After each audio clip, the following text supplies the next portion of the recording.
everyone। तो now final जो part है वो अपन यहाँ पे डिस्कस करते हैं। ठीक है। आपका लास्ट क्लास में हमने क्या देखा था? तो ग्रीष्म ऋतुचर्या और वसंत ऋतुचर्या, ये दोनों को अपन डिस्कस कर लिए थे। अभी अपन देखेंगे शरद ऋतुचर्या के विषय में। ठीक है। तो शरद ऋतुचर्या के अंतर्गत क्या क्या चीजें बताई गई हैं ये अपन देख लेते हैं। तो शरद ऋतुचर्या के अंतर्गत क्या आता है? आपका अश्विन और कार्तिक का जो माह होता है वो शरद ऋतु के अंतर्गत आता है। तो इसमें आपका बताया गया है कि वर्षाकालीन शीत से त्याग, सॉरी शीत से सातम्य। तो वर्षाकालीन क्या होता है? शीत से सातम्य हुआ जो शरीर होता है। सातम्य मतलब आपको ये बोल सकते हैं कि वर्षा के बाद में क्या होता है, जब शरद ऋतु आता है तो हल्का ठंडी पड़ने लगती है। ठीक है। अश्विन कार्तिक का जो माह होता है उसमें हल्का सा ठंडी पड़ने लगती है। इसके वजह से क्या होता है, जो ठंडा चीज है उसके लिए आपका जो शरीर है वो अडॉप्टेड हो जाता है। ठीक है। सातम्य हो जाता है मतलब उस चीज को आपके शरीर सहन कर सकता है। तो इसके वजह से क्या होता है, शरीर के शरद ऋतु जो होता है, ठीक है, शरीर के शरद ऋतु की सूर्य की किरणों के द्वारा अचानक ही संतप्त हो जाने से, यानी कि तापमान के बढ़ जाने की वजह से क्या होता है, वर्षाकालीन जो संचित पित्त है वो प्रकोपित हो जाता है। तो ये इंपॉर्टेंट है। ठीक है। कि क्या हो रहा है यहाँ पे, आपका पित्त का प्रकोपन देखने को मिल रहा है। ठीक है। ग्रीष्म ऋतु में क्या हो रहा था, तो आपका जो कफ है वो प्रकोपित हो जा रहा था। सॉरी, वसंत ऋतु में क्या था, आपका कफ जो है वो प्रकोपित हो जा रहा था। ठीक है। वर्षा ऋतु में क्या था, आपका वात प्रकोपित हो जा रहा था। और शरद ऋतु में यहाँ पे आपका क्या है, पित्त का प्रकोप देखने को मिल रहा है। तो ये पूछा जाता है, एमसीक्यू बेस्ड क्वेश्चन ये बनेगा ना, तो पूछा जरूर जाएगा कि कफ का प्रकोप कब देखने को मिल रहा है। तो वसंत ऋतु में हमने देखा था, इसी वजह से वमन के द्वारा उसको अपन बाहर निकाल रहे थे। ठीक है। वात का प्रकोप हमने कहाँ पे देखा, तो वर्षा के अंतर्गत देखा। और शरद ऋतु में क्या हो रहा है, पित्त प्रकोपित हो रहे हैं। तो ये इंपॉर्टेंट चीज है, इससे एमसीक्यू बनेगा ही बनेगा। ठीक है। और अगर नहीं बनते हैं तो आगे चल करके आपके एग्जाम में आने के बहुत ज्यादा चांसेस हैं इसके। ठीक है। तो ये चीज को याद रखना कि वर्षाकालीन जो शीत है उससे सातम्य हो जाया रहता है ये। ठीक है। उसको अडॉप्ट करने के लिए शरीर जो है सातम्य हो जा रहा रहता है। तो शरीर में जो है शरद ऋतु जो होता है उसमें क्या होता है, सूर्य के जो किरणें हैं वो अचानक से ही क्या होते हैं, संतप्त हो जाती है। ठीक है। यानी कि तापमान थोड़ा सा और बढ़ जाता है। तो क्या होता है, वर्षाकालीन जो पित्त है वो कुपित हो जाता है। तो जो संचित जो पित्त है, ठीक है, वर्षा काल में क्या है, पित्त का संचय हुआ रहता है, वो कुपित हो जाता है। और इसके कुपित होने की वजह से जो पित्त है उसको शांत करने के लिए अपन क्या करेंगे, तिक्त जो द्रव्य है, जो आपके तिक्त है, जैसे कि मरीच हो गया, ठीक है, मिर्ची खा लो, वो भी कैसे है, तिक्त है। तो ऐसे द्रव्यों से सिद्ध जो घृत है, ठीक है, सिद्ध मतलब उससे बनाया गया, उसमें थोड़ा और मेडिसिन कुछ और चीज मिला ली है, ऐसे द्रव्य से बना हुआ, सिद्ध किया गया मतलब बना हुआ जो घृत है, उसको पिला करके अपन क्या करेंगे, विरेचन कराएंगे। विरेचन मतलब गुद मार्ग से जो दोष है उसको बाहर निकाल देंगे। अगेन मैं समझा रहा हूँ, ठीक है, इतना ज्यादा कुछ समझ में नहीं है तो इतना बस यहाँ पे याद रखना कि क्या हो रहा है। जो इससे पहले अपन लोगों ने क्या देखा था, वर्षा ऋतु चर्या। वर्षा ऋतु में क्या हो रहा था, आपका जो पित्त दोष है वो क्या हो रहा था, संचित हो रहा था। अब वो आगे जो शरद ऋतु आता है, जैसे ही शरद ऋतु आता है तो क्या होता है, जो तापमान है वो और ज्यादा बढ़ जाने की वजह से पित्त जो है वो कुपित हो जाते हैं। और कुपित होकर के क्या होगा, विभिन्न प्रकार के जो है रोगों को उत्पन्न करेगा। इस वजह से पित्त को प्रकोपन होने पर अपन उसको शांत करने के लिए, कम करने के लिए तिक्त जो द्रव्य है उनसे सिद्ध किया हुआ जो घृत है उसका पान कराएंगे। जब अपन तिक्त द्रव्यों से सिद्ध घृत का जब पान कराते हैं अपन उस पेशेंट को, तो क्या होता है, उसे विरेचन होता है, यानी कि गुद मार्ग से वो जो दोष है वो बाहर निकल जाता है, पित्त दोष है वो। इसके अलावा रक्त मोक्षण कराना चाहिए। इसके अलावा और क्या कराना चाहिए, जो रक्त मोक्षण है, रक्त मोक्षण एक्चुअली में क्या होता है, तो अपन क्या करते हैं, जो अशुद्ध रक्त है उसको निकालने के लिए हल्का सा पंचरिंग वगैरह करेंगे। या फिर अपन क्या करेंगे, जो जोक होता है, लीच होता है, उसको लगा देते हैं। लीच थेरेपी आपने देखा होगा, वो क्या है, एक प्रकार का रक्त मोक्षण की प्रक्रिया है जिसमें अपन क्या कर रहे हैं, जो इनप्योर जो ब्लड होता है उसको बाहर निकालते हैं। तो ये यहाँ पे आपका बताया गया है। साथ ही साथ शरद ऋतु में भूख लगने पर क्या करना है, तिक्त, मधुर व कसाय व लघु अन्न का सेवन कराना चाहिए। तो जब शरद ऋतु है उसमें क्या है, बहुत ज्यादा भूख वूख लग रहा है, तो उसमें क्या है, तिक्त, मधुर, कसाय व लघु जो अन्न है उसका सेवन कराना चाहिए। तथा जो शाली धान्य है, मूंग है, मूंग मिश्रित, आंवला तथा परवल, मधु, इसके अलावा जंगल प्राणियों का जो मांस है उसको भी सेवन करना चाहिए। तो ये क्या है, शरद ऋतु में आपको सेवन करना है कि बहुत ज्यादा अगर भूख लग रहा है तो कैसे द्रव्य, जो तिक्त हो, मधुर हो, कसाय रस युक्त हो, ठीक है, लघु हो, लाइट हो, इस प्रकार के अन्न का सेवन करना चाहिए। साथ ही साथ क्या है, शाली धान्य हो गया, मूंग हो गया, इनसे मिश्रित आपका आंवला हो गया, परवल हो गया, मधु हो गया, तथा जंगल प्राणियों का जो मांस है, ठीक है, उसका सेवन करने के विषय में यहाँ पे आपका बताया गया है। तो ये क्या है, शरद ऋतु के अंतर्गत बताया गया है। अब एक इंपॉर्टेंट चीज है, ठीक है, जो शरद ऋतु में आपको देखने को मिलता है, दैट इज हंसोदक। ये वेरी वेरी मोस्ट इंपॉर्टेंट, लिख लो इसके आगे। इसके आने के सबसे ज्यादा चांसेस है हंसोदक के, तो वेरी वेरी मोस्ट इंपॉर्टेंट लिख लो। ठीक है, इसका श्लोक जिनको याद हो सके अच्छी बात है, याद कर लेना। ठीक है, क्या बोला गया है तब, एक बार मैं थोड़ा सा श्लोक को ऐसे ही रैंडमली पढ़ के बता देता हूँ। ठीक है, वैसे 4 लाइन का श्लोक है, अगर याद भी ना हो तो हिंदी भी तो सफिशियंट है। ठीक है, बट श्लोक एक बार पढ़ के बताना जरूरी है, इसी वजह से इसका श्लोक मैंने ऐड किया है। तो तब तपशु किरणे शीतम शीत सुरा सुरा अभिभव। इसके बाद में बोला गया है समतप्ताभ्य अहोरात्र मग्यश्योद निविषम। फिर बोला गया है सूचि हंसोदकम नाम निर्मला नम निजजम। फिर बोला गया है न अभिषंदी न वरुक्षा पान दिव्या अमृतोपमम।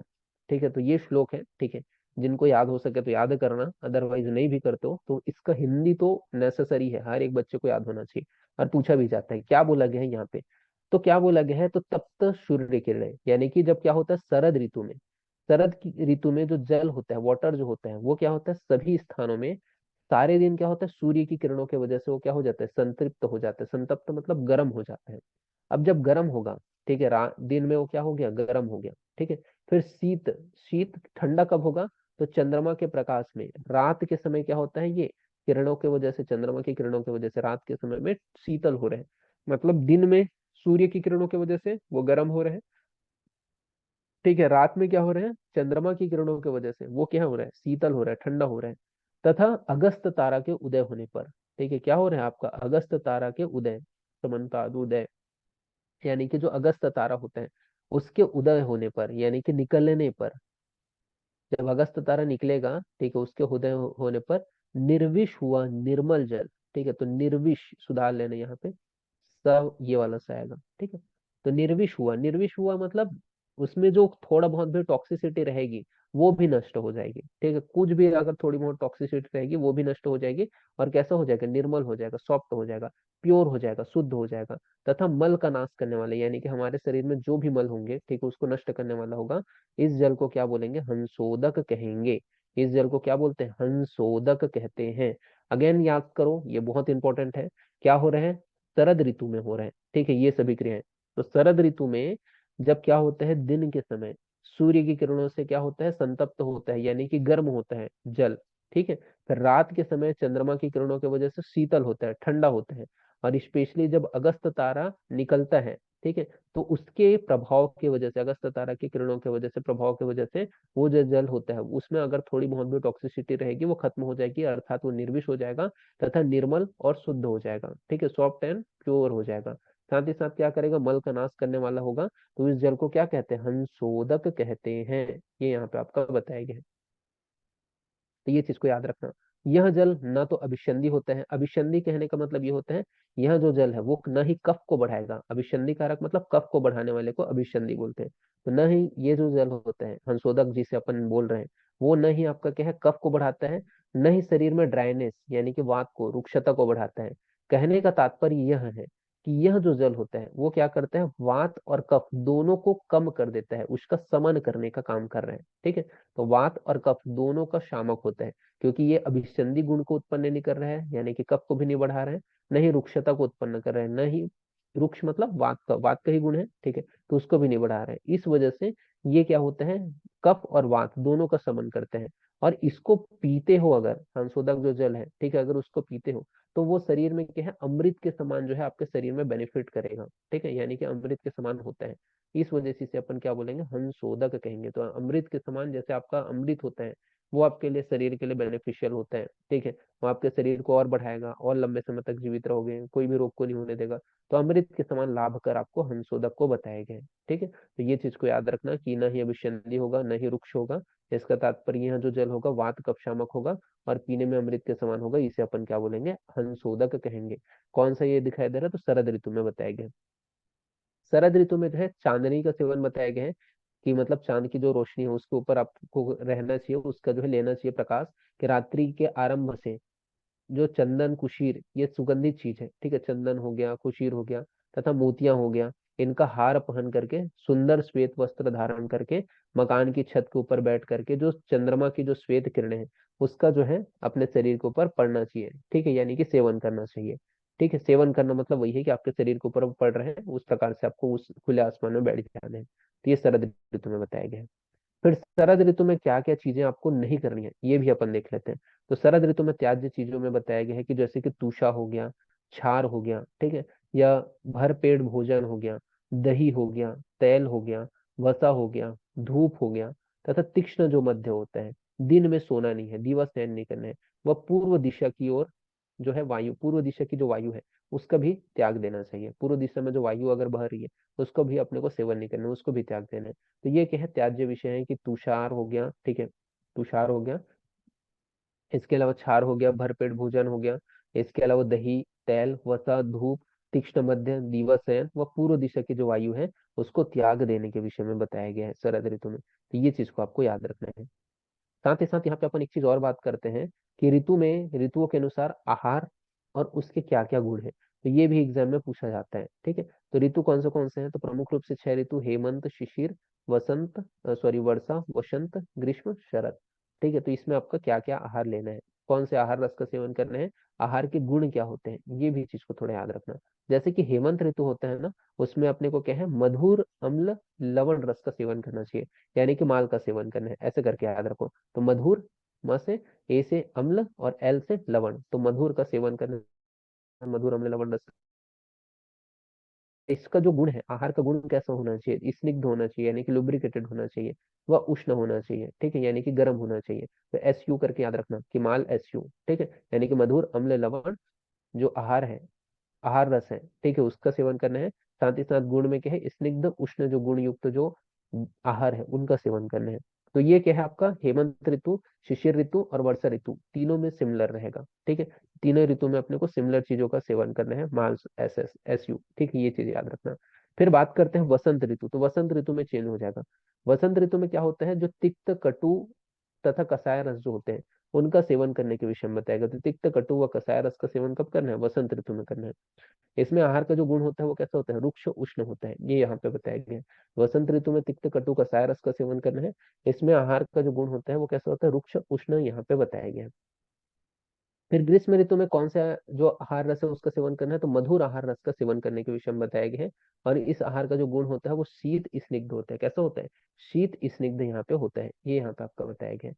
फिर बोला गया है शरद ऋतु में क्या करना है, तो मधुर, तिक्त और कसाय रस का सेवन करना है। तो ये चीज को आपको ऐसे ही लर्न करना पड़ेगा, ऐसे ही 2-3 बार पढ़ना पड़ेगा तब याद होगा कि मधुर, तिक्त व कसाय रस का सेवन शरद ऋतु में करना है। और कैसे आहार जो होना चाहिए, तो जो रुक्ष हो, ड्राई हो तथा ठंडा हो, इस प्रकार का जो आहार है वो शरद ऋतु में सेवन करने के विषय में बताया गया है।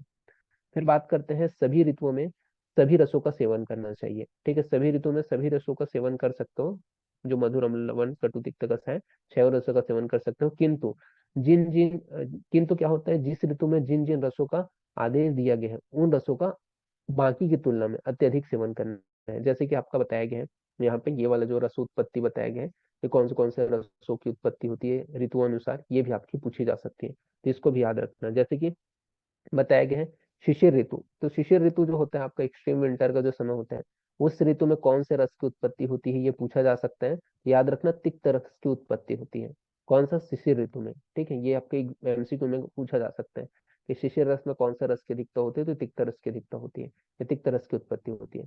वसंत ऋतु में कौन से रस की अधिकता होती है, तो कसाय रस की अधिकता होती है, कसाय रस की उत्पत्ति बताया गया कौन सा, वसंत ऋतु में।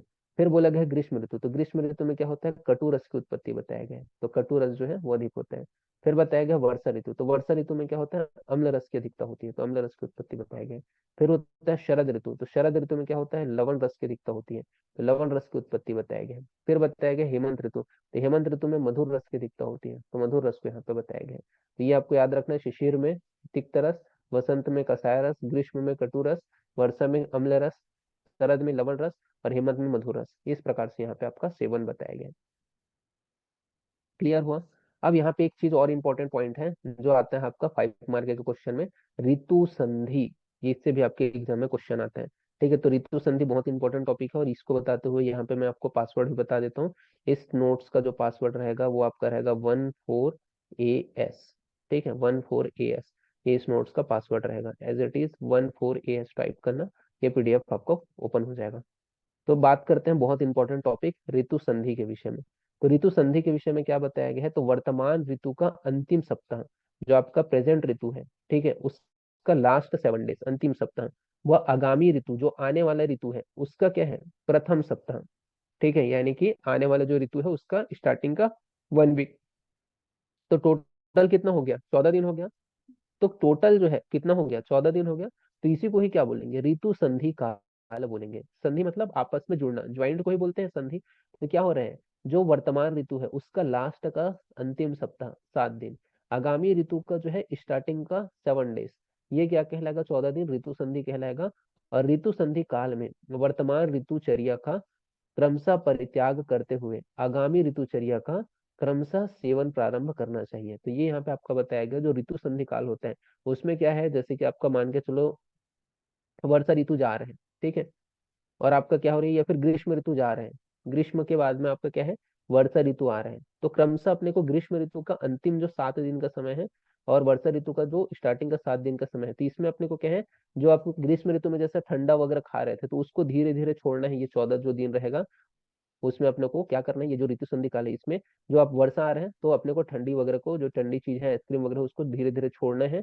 और क्या है, वर्षा ऋतु के अनुसार थोड़ा बहुत जो गर्म चीजें हैं उसका सेवन करना है। तो यही चीज को बोला गया है कि ऋतु संधि काल में वर्तमान जो ऋतु है, जैसे ग्रीष्म ऋतु है, उसको छोड़ते हुए उसके आगामी ऋतु यानी कि वर्षा ऋतु के अनुसार अपने को क्या है, जो क्रमशः जो आहार विहार है उसको सेवन करना चाहिए। ठीक है, तो ये यहाँ पे बताया गया है। क्योंकि वर्तमान ऋतुचर्या का सहसा त्याग कर देने से, मतलब अगर आप ग्रीष्म ऋतु में जो आप चीजें सेवन कर रहे हो उसको अचानक से आप वर्षा ऋतु में छोड़ दोगे तो क्या हो सकता है, तो उसके वजह से, त्याग करने की वजह से विभिन्न प्रकार के जो समस्याएं हैं, प्रॉब्लम है, वो हो सकती है। या आगामी ऋतुचर्या का सहसा सेवन करने की वजह से विभिन्न प्रकार के जो असातम्य जन्य यानी कि संक्रामक जो रोग है वह उत्पन्न हो सकते हैं। ठीक है, मतलब अचानक से आप खाना भी शुरू कर दिए और अचानक से चीजों को छोड़ना शुरू कर दिए। ठीक है, तो जो चीज खा रहे थे उसको छोड़ना शुरू कर दिए, तो उसकी वजह से क्या है, असातम्य जन्य यानी कि जो संक्रामक रोग है, जो फैलने वाले जो डिसीज होते हैं वह उत्पन्न हो सकते हैं। तथा यहाँ पे बोला गया है वर्ष भर में टोटल कितने ऋतु होती है, टोटल 6 ऋतु, सॉरी, वर्ष भर में कुल क्या है, 6 ऋतु संधियों का काल बताया गया। ठीक है, तो 6 ऋतु है, इस वजह से 6 ऋतु संधि का काल भी बताया गया, 6 ऋतु संधि काल भी होते हैं। और इसमें क्या है, इसे ही क्या बोलते हैं, संक्रामक काल भी बोलते हैं। संक्रामक काल क्यों बोलते हैं, संक्रामक काल इस वजह से बोला जाता है, जैसे कि आपको देखोगे कि गर्मी के बाद में जब बारिश आता है तो बहुत ज्यादा पेशेंट आपको देखने को मिलेंगे। मतलब अधिकांश जो संक्रामक रोग है इसी संधि काल में होता है, इसी 14 दिन का जो पीरियड होता है उसी में होता है।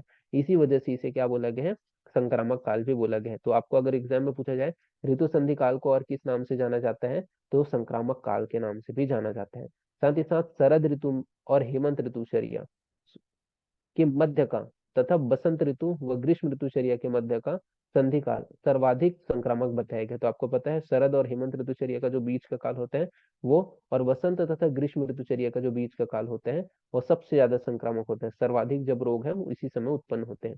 इसलिए इन दोनों कालों में लोक व्यवहार से नवरात्रि के रूप में मनाया जाता है। तो ये चीज यहाँ पे आपका बताया गया है। ठीक है, इसी वजह से इस टाइम में क्या होता है, आपका नवरात्रि का समय आता है।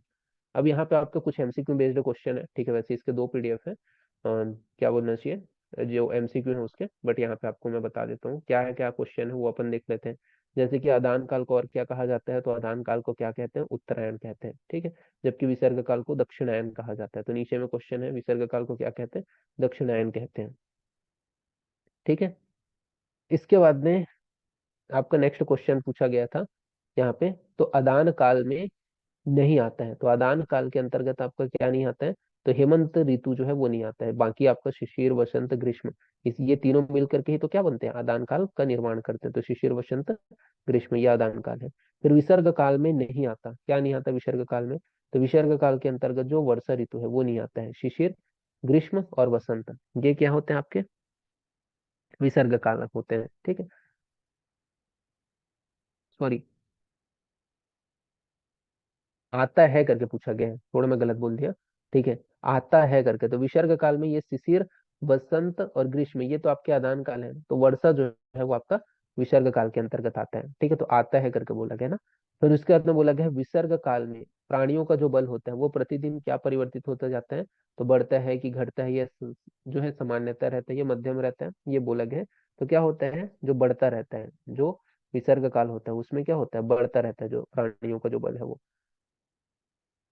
फिर बताया गया हेवंत ऋतु जो होता है उसमें सेवनीय रस कैसा होता है, तो मधुर अम्ल लवण, ठीक है, मान करके याद किए थे, तो मधुर अम्ल लवण, यानी कि डी आंसर जाएगा उपयुक्त सभी। तो इस प्रकार से ये जो चैप्टर है वो फिनिश होते हैं। नेक्स्ट क्लास में इसके आगे अपन देखेंगे। तो आज के लिए इतना ही, थैंक यू।